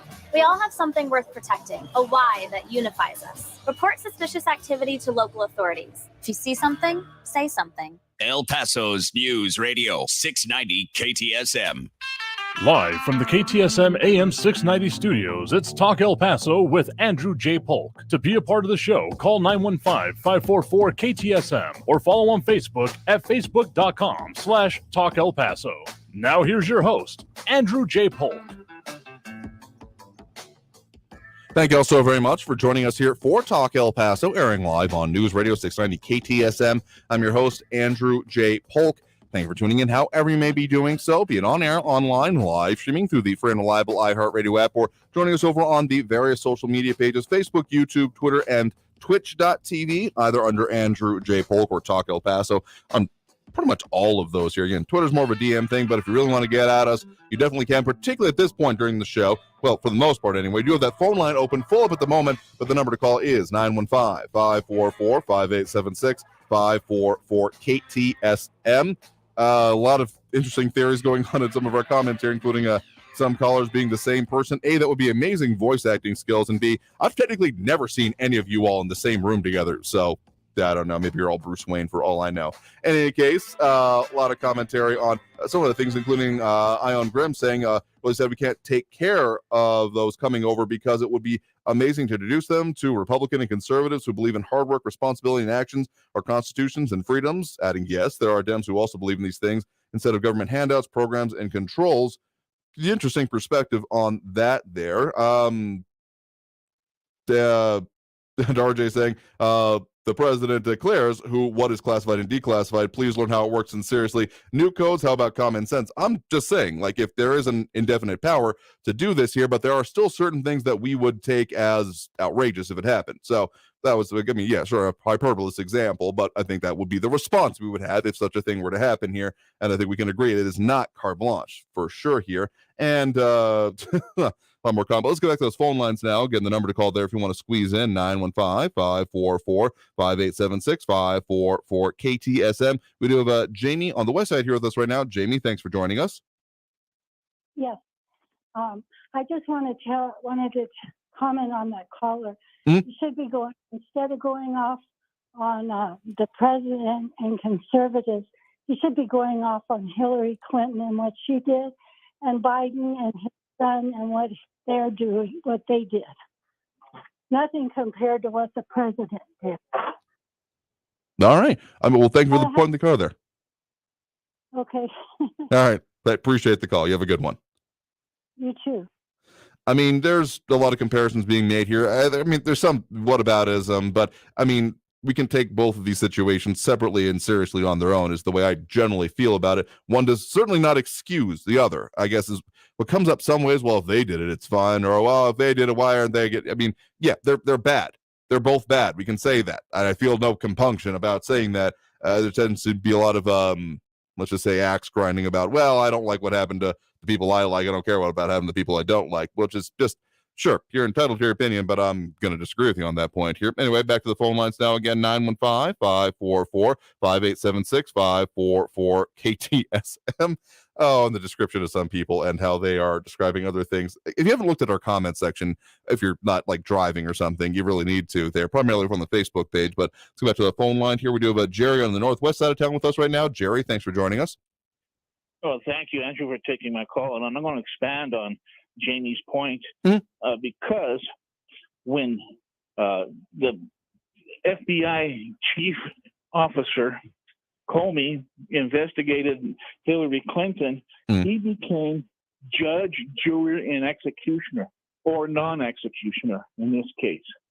He determined by himself that no reasonable person would bring up Hillary against charges, even though she did break the same laws that they're claiming President Trump broke. But she has no authority, or did not have any authority, to declassify any material, confidential, secret, top secret, anything that was classified. She had no authority to do that. President does have that authority. And also, that the FBI did do an investigation on Trump when they were saying that he was having Russian collusion, and there was FBI agents working together to try to stop President Trump from being elected in 2016. So this is not one of them tit for tat things. This is the FBI not doing their job and being fair and square with everybody across the board, an even playing field. You understand what I'm saying? They gave Hillary Clinton a break, but they're not giving President Trump a break, even though President Trump had the authority to declassify any of that material. And also, the people that boxed up that material were GSA workers, government service people. He didn't box it up himself, nor did any of his children box it up. They were employees of the U.S. government, GSA workers, that boxed it up. And when they do that, if you've ever seen anybody come in that's a GSA worker and move a home, they just take everything. It doesn't matter. If you've got 25,000 things on your desk, they take the whole thing with one arm and sweep it into a box and close the box, tape it up and ship it off. And that's how they do things. So things that may have been there that were in his office while he was president in the drawers of the presidential desk may have been taken out and just dumped in a box, a cardboard box, then shipped outside, put outside, taped up and put outside, and sat there for 6-8 hours until the moving van came and Joe Biden walked in, take over. And then it was shipped to Mar-a-Lago. Whether he went through them after he got there, I do know that the records people, the VA Department of Human Record, Presidential Records, I forget the acronym of what it's called.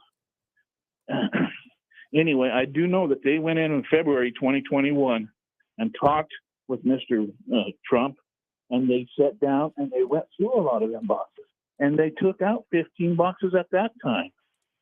And then they said that he was not cooperating, and they went, instead of going and doing the subpoena for them records, they went straight to the FBI, skipped about 4 or 5 steps in there of legal wrangling, and then had the FBI draw up a warrant and come in and take them other boxes.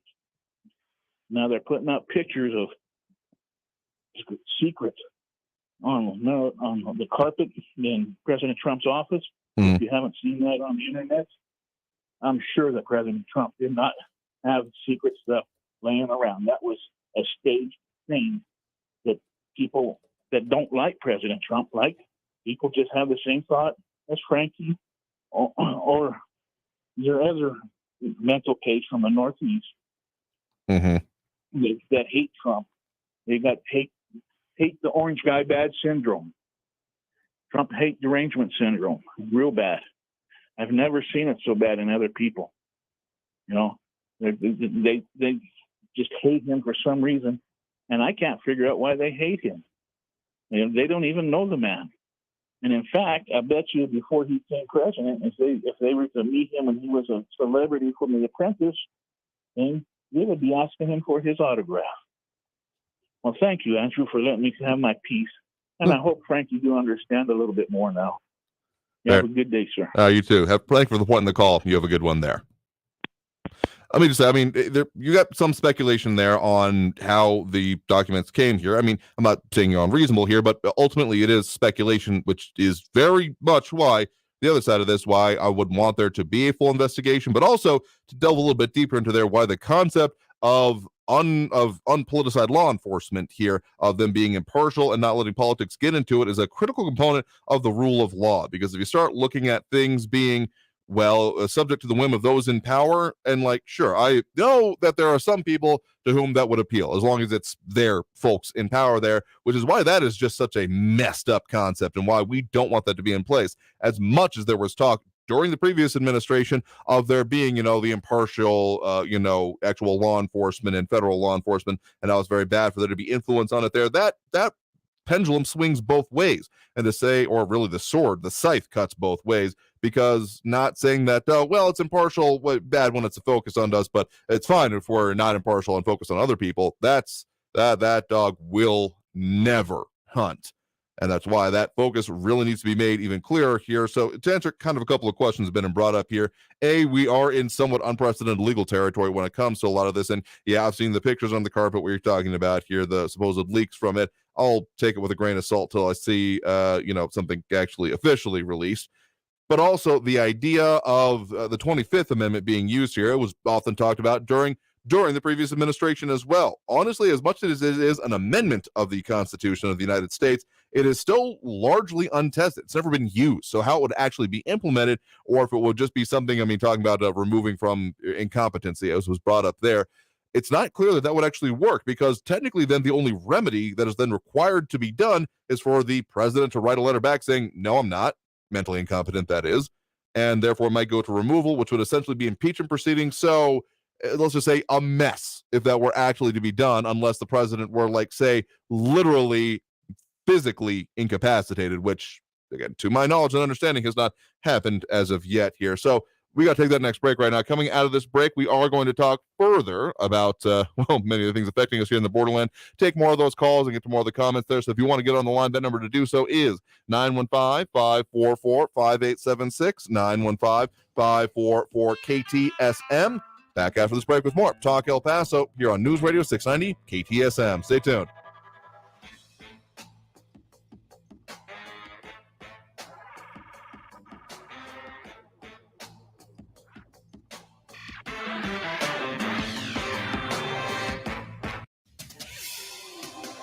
El Paso's News Radio 690 KTSM.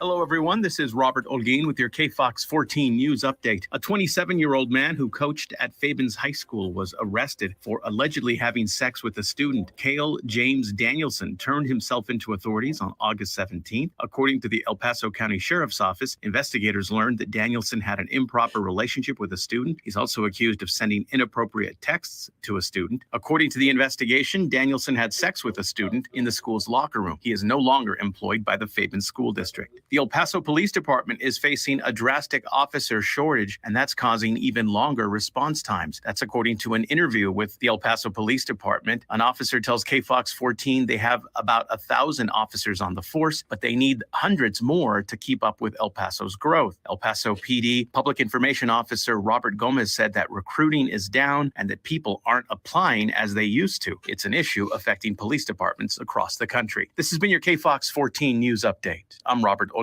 News Radio 690. Traffic all day. Southbound Memorial Highway at Bob Hope on the on-ramp, there's a crash reported. In the lower valley, Border Highway eastbound at Zaragoza, heavy traffic and congestion there. I-10 eastbound at Thorne, a disabled vehicle blocking the right shoulder. And an injury accident reported Rustler Drive northbound after Mesa Street at Cloudview. Take Belvedere instead. Carrie Edwards, El Paso traffic. An area of low pressure will keep clouds and a few showers and storms in the forecast with cooler than average daytime highs. Expect a mostly cloudy sky tonight with a few lingering showers, which cools overnight lows into the upper 60s by Thursday morning. Coming up tonight, we'll talk about a drying trend, plus when temperatures start to heat up once again. From the KFOX 14 Severe Weather Center, I'm meteorologist Kira Miner. This report is sponsored by Staples Stores. Staples has everything you need for school at prices that won't hold you back. Right now, Staples comp books and number 2 pencils are just 50 cents, and 2-pocket paper folders are just 25 cents each. In-store only offer ends 9/3, limit 30. Don't send your kids back to school, send them forward at Staples. The El Paso Community Foundation supports the causes you feel passionate about here in the Borderland, whether it's education, social services, arts and culture, the environment, health, or economic development. The El Paso Community Foundation has been promoting philanthropy and progress in our hometown region for more than 45 years. Make your mark with us. Start a fund today for good, for El Paso, forever. Learn more at epcf.org. That's epcf.org. iHeartRadio Earth is here with little tips for a healthier planet. Save money on gas this summer by observing the speed limit. Gas mileage usually decreases rapidly at speeds above 50 miles per hour. And on average, each 5 miles per hour you drive over 50 miles per hour is like paying an additional 30 cents per gallon for gas. Brought to you by iHeartRadio Earth and the National Environmental Education Foundation. To find more tips for smarter, sustainable living or to take action in your own community, go to iHeartRadio.com/Earth. It can happen easily. A few drinks become a few too many. It's time to go, and you think of calling for a ride home. What's the worst that can happen? You get pulled over, you lose your license, you total your car, you kill someone, drive sober, or get pulled over. Paid for by NHTSA. Climbing Mount Everest wasn't always a guaranteed success, especially in the 1950s and 60s. We'll bring you the story of the first and second American ascents. Be sure to catch this week's edition of Our American Stories on the iHeartRadio app, on Apple Podcasts, or wherever you get your podcasts. This report is sponsored by the Our American Stories podcast. Weather and traffic info. You need it? We have it. Traffic and weather all day. Stay informed. News Radio 690 KTSM. News Radio 690 KTSM. Live from the KTSM AM 690 studios, it's Talk El Paso with Andrew J. Polk. To be a part of the show, call 915-544-KTSM or follow on Facebook at facebook.com/Talk El Paso. Now here's your host, Andrew J. Polk. Thank you all so very much for joining us here for Talk El Paso, airing live on News Radio 690 KTSM. I'm your host, Andrew J. Polk. Thank you for tuning in, however you may be doing so, be it on air, online, live streaming through the free and reliable iHeartRadio app, or joining us over on the various social media pages. A lot of ways to participate in the show, particularly at this point during the program, because, of course, we got the Facebook, YouTube, Twitter, and Twitch comments coming in there. And Stephen Christopher, such as being not thrilled about the idea of 25th Amendment solutions resulting in the vice president here. Again, see the comments for yourself here. Kathy Codry putting some blame on Lindsey Graham for inciting people. Inciting people is usually nothing good ever comes after that phrase. Now, when said, no one's ever like, I incited my kids to read more. No, it's not how people use that phrase here. And a whole lot more commenting there. RJ, Kathy Codry, Matt Olson, Stephen Christopher, Alan Grimm, and more. Flaco Menace and Ted Kors a little bit earlier. Dropping those likes and reacts. We do appreciate Ion Grimm, Stephen Christopher, Robbie Flores, Monica Cervantes, Ida Beza Gardner, Flaco Jimenez, Matt Olson, and James Holmes. Appreciate those. Let's go to those phone lines now again. 915-544-5876, 544-KTSM. Who do we have here? We do have Joe on the west side with us right now. Joe, thanks for joining us. Hey, Andrew, I want to talk about the issue with the teacher at Franklin. Mm-hmm. I spent my entire teacher at Franklin High School. Yes, absolutely. And the indoctrination that she was doing, I spent my entire morning. I went to Franklin High School. I talked with the assistant principal because I do have a son that goes there, and they gave me the usual runaround BS. What's an investigation? We can't comment. Blah, blah, blah, blah, blah. So I went down to the administration building on North Stanton Street and did a FOIA request. And, it's really sad that I go to Franklin and all the doors are open. There's no safety at all. Yet you go to the administration building with all the six-figure salary folks and, it's under lock and key. And I confronted them for that. But my biggest gripe was the fact that my area district school board member doesn't return emails. There's no phone calls. You can never call council people here, or it's hard to get in touch with anybody in the government here. But basically, he doesn't respond to emails. So I raised this thing, and tomorrow morning at 7:30, I'm meeting with Dr. Gonzalez, another high-up person there. My whole point is the gentleman that called you yesterday with the law 41.23, it is a law. It's a Texas statute. So regardless if that teacher was in context or out of context, using examples, she violated the Texas law.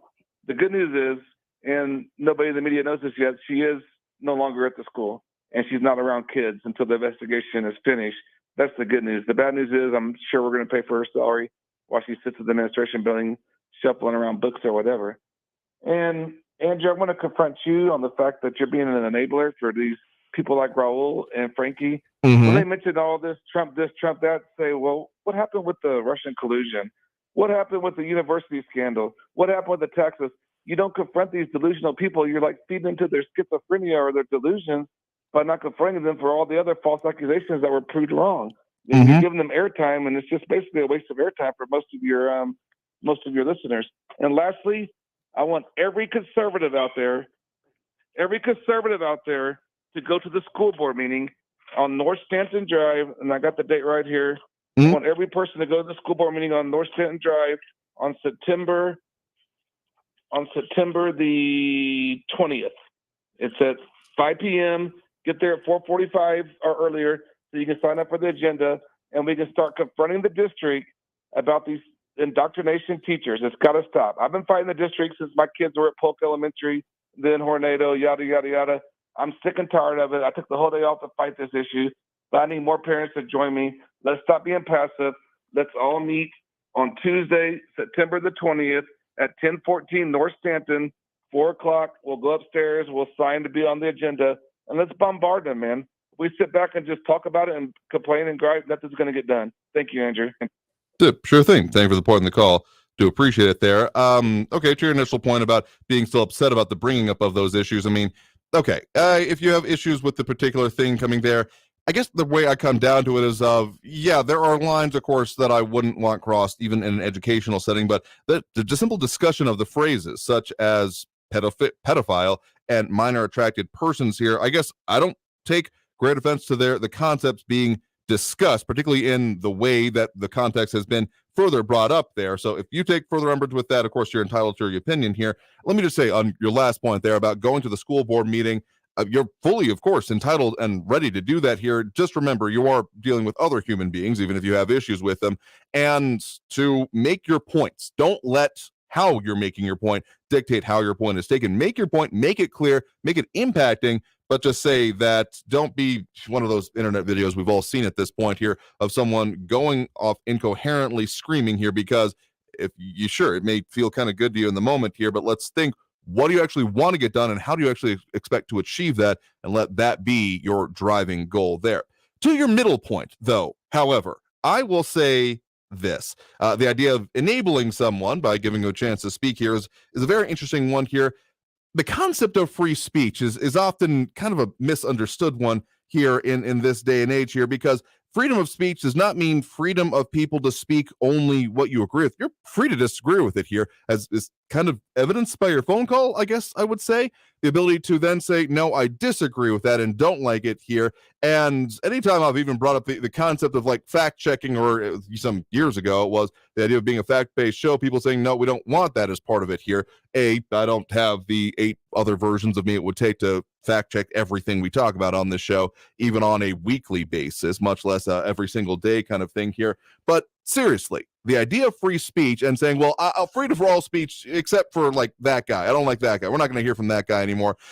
That has never been and never will be what we do on this program here. So if that affects you and you make your decisions on what you're going to do about that, Godspeed, good luck. Hope it works out for you for the long run, because we're going to keep doing that here. Because the point of the solution to restrictions on speech and restrictions on things is not further restrictions, it's more freedom. And I am a firm believer in the idea of I would rather have a dangerous liberty than a peaceful servitude. And I will live that as long as I can, and as long as I'm allowed to, in a variety of different ways. So again, entitled to your opinion here. Going to disagree with you on that point there. Let's squeeze in at least one more call here. I do believe we have Raul in the Northeast in line with us here right now. Raul, thanks for joining us. Hey, Andrew. A couple of things. First of all, there they are trying to cancel me again. They'd love to have me off the air. They can't stand to have another point of view critical of their Messiah. It just drives them nuts. I know it does. And that's because of the audience that you have. I understand that. Now, about voter turnout, let's say for the sake of, argument, that we had 98% turnout, okay? Mm-hmm. And if you had the same candidates, you're still in the same mess. The real primary that counts is the money primary. And that's where the money folks in El Paso pretty much decide who we get to decide on, and they always are able to find enough people to do their bidding. Even my fellow brothers and sisters, Mexican Americans, they always find enough of those Diodacos to sell out to them so that they can get what they want. Now, I would rather have my tax dollars spent on beefing up the police force, having more police out there so that people don't have to wait as long for incidences, violent and or accidents and so forth, than have a ballpark, then have a water park. I mean, they're nice, the water park's nice, but ballpark, not corporate welfare for those few plutocrats so they can have their toy. But that's who's run El Paso, and it's always been that case. It's been this elite group of white guys, business people, normally from the West Side, Upper Valley people, who've run this community forever. It used to be Sam Young and the Dohertys and the guy who owned El Paso National Bank. I can't remember his name. I think that was Sam Young, as a matter of fact. I could go on, Fred Herbie, all kinds of names of wealthy white guys that run El Paso, that give what they want from our tax dollars. And really, the community hasn't progressed all that much. We have grown some, and there are a large middle class of Mexican-American professionals and teachers and doctors and lawyers and small business owners, but that still doesn't change the ruling elites here in El Paso. Dr. Kathy Stout did some interesting work on that. I know you've had her on your show to show that. Yep. So that's where we're at. That's where we've been. And so unless we change the way that we pick our leaders and the way we inform our leaders as to what we want, nothing's going to change. It's the same old game. Now, I want to have a question to you, Andrew. Sure. Why do you think Trump took those secret documents to MAGA loser with him when they didn't belong to him? We were doing so well there for so long as well, because there was agreeing with you on most of the points here about involvement of money in politics and things like that, and how, I mean, I still think more people voting would make a difference in its own right here. But in answer to your question here, there have been many other examples of presidents taking documents and doing them for like presidential libraries and such here. And I mean, sure, again, I have fully called, as I do with most things involving this subject, there being a full investigation and getting to the bottom of it. Whether or not they can be achieved at this point is been more than a bit up for debate. A previous caller had asked who it is. We're talking about the National Archives and the Presidential Records Act are some of the things that are affecting this here. So, I mean, I'm sure that you have an intimation about this being for certain nefarious purposes, just based on the rhetoric that we've had here. But again, don't kind of like assumptions when we're talking about very serious legal things. I have a level of concern. Make no mistake about that. And I feel like I've made that pretty clear as well. But trying to ascribe an emotion or a purpose behind something like that here, something I typically do of fellow elected officials, they tend to judge them by both their acts and then their deeds, particularly as the way we question them here. So I wouldn't exactly say your guess is as good as mine here, but definitely want to see the results of what we're talking about here. So appreciate the point in the call. Got to take that last break right now. Coming out of the break, we'll squeeze in what we can. Tell you what we got coming up for you on the rest of the weekend, the shows here, and a whole lot more. So stay tuned. More Talk El Paso after this break here on News Radio 690 KTSM. Stay tuned. Traffic all day. News Radio 690. Heads up for a major crash on Memorial Highway 375 northbound at Pebble Hill Boulevard. Vehicles are blocking the left and the right shoulders there. An accident reported Memorial Highway southbound at Bob Hope Drive on the on-ramp. Wrestler Drive northbound after North Mesa Street, a crash. You could take Belvedere as an alternate. And Gateway East after Reynolds. Expect lane closures from road work today. Minor backup there. Carrie Edwards, El Paso traffic. This report is sponsored by the Mark Moss Show podcast. We reached the tipping point this week. Big news regarding global money and energy just came out, and you better get ready. I'm Mark Moss, helping you navigate the decentralized revolution. So listen to the Mark Moss Show on the iHeartRadio app, on Apple Podcasts, or wherever you get your podcasts. You wash your hands and brush your teeth, but what about your nose? How do you clean your nose? With Navage. Navage pulls saline in one nostril, around the back of the nose, and out the other nostril, flushing out allergens, mucus, dirt, and germs, and it's why nose cleaning is the next evolution in daily personal hygiene. People try Navage for lots of reasons: sinusitis, allergies, snoring, things that make it hard to breathe through your nose. But over time, they also find that cleaning their nose makes them feel better, a lot better. Nearly 3 million Navage users have written more than 100,000 reviews, averaging 4.7 stars, saying things like, best product I've ever used, and amazing, I love my Navage. That's because Navage helps you breathe better, sleep deeper, and snore less. But the biggest payoff is improved health. Here's the key point. Navage is good personal hygiene, and it's going to help you stay healthier. At Walmart, Walgreens, CVS, Rite Aid, Bed Bath, Target, and online. Navage, Navage. Clean nose, healthy life. Here's football legend Howie Long for Skechers hands-free slip-in footwear. The world has gone hands-free, using the phone, turning on your lights, heck, even driving. However, if you want to put on a pair of sneakers, you still need to bend down and help your feet in. Until now. Introducing Skechers hands-free slip-in footwear. Let me tell you, these things are amazing. You don't need to lace up, and they're even better than your standard slip-on sneakers. This is next-level slip-in technology, where you don't need to reach down and help your heel in. You just step in, and off you go. It's that easy. So what's the secret? There's a special smooth comfort pillow in the heel that helps your foot slide into place and also keeps your feet secure in heavenly comfort, which means they stay on just like a pair of laced up sneakers. And you can even slip into them while you're sitting down. Make your life easier and go hands-free with Skechers' new hands-free slip-in footwear. You'll never have to struggle putting on your shoes again. Get hands-free slip-ins for the whole family at a Skechers store, Skechers.com, or wherever stylish footwear is sold. I'll never forget the call that my only son had been killed instantly by a distracted driver on her cell phone. Please hang up and drive. Heads up, Texas. Using your phone behind the wheel can be deadly. Talk, text, crash. Brought to you by TxDOT. Beat the heat and lower your energy bill by circulating cool air with ceiling and portable fans. News Radio 690 KTSM El Paso. Live from the KTSM AM 690 studios, it's Talk El Paso with Andrew J. Polk. To be a part of the show, follow on Facebook at facebook.com/Talk El Paso. Now here's your host, Andrew J. Polk. Thank you all so very much for having joined us here for Talk El Paso, airing live on News Radio 690 KTSM. I've been your host, Andrew J. Polk. We've covered quite a lot, another bit of ground here today, and we'll, of course, keep doing that here. But finer point that was brought up here about some of those school board meetings, I think Joey Carlson's also commenting over there.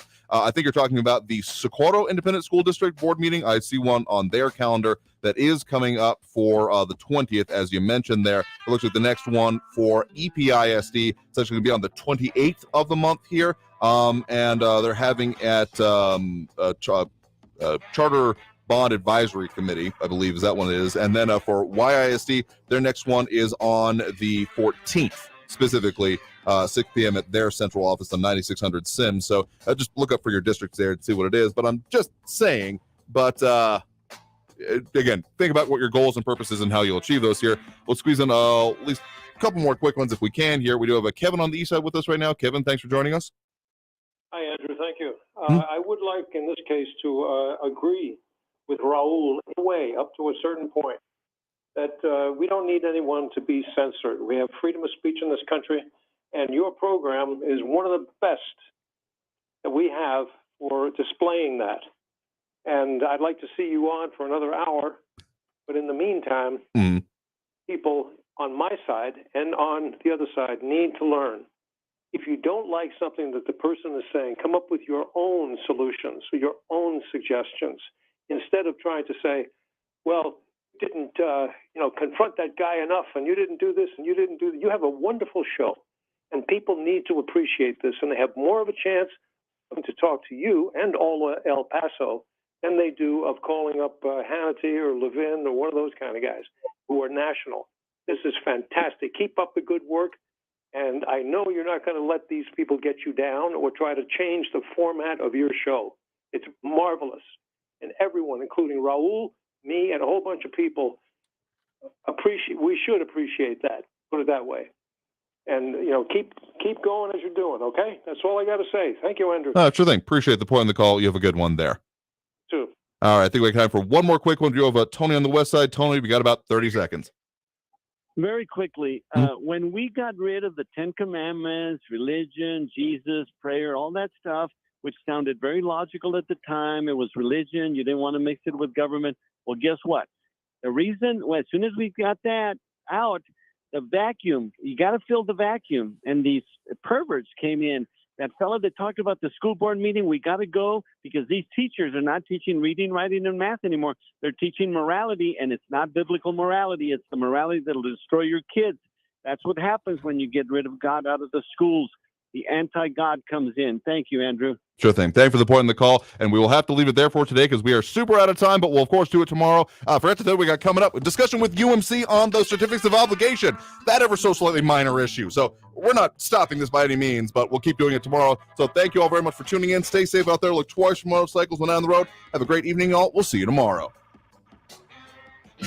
Traffic all day. News Radio 690.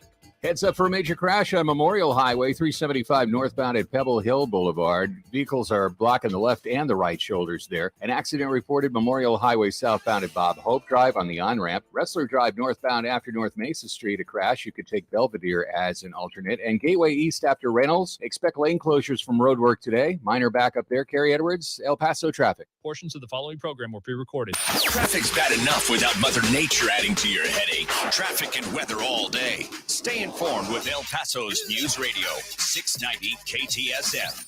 I adopted Bento in 2010 from a shelter. A lot of people know him as Keyboard Cat. That's just one adoption story that started at a shelter. Visit theshelterpetproject.org. News on the hour and a half. Traffic and weather all day. News Radio 690 is KTSM AM El Paso, an iHeart radio station. NBC News Radio, I'm Brian Shook. Former President Trump is reportedly considering putting off an announcement about another presidential run until after November's midterm elections. CNN says Trump had been eyeing Labor Day weekend for a launch, but is increasingly occupied with mounting legal problems. That includes the recent FBI raid of Trump's Florida estate. Officials from around the globe are trying to prevent a nuclear accident at a Russian-occupied power plant in Ukraine. Both countries have blamed each other for attacks on and around the complex, and fears are growing that a radiation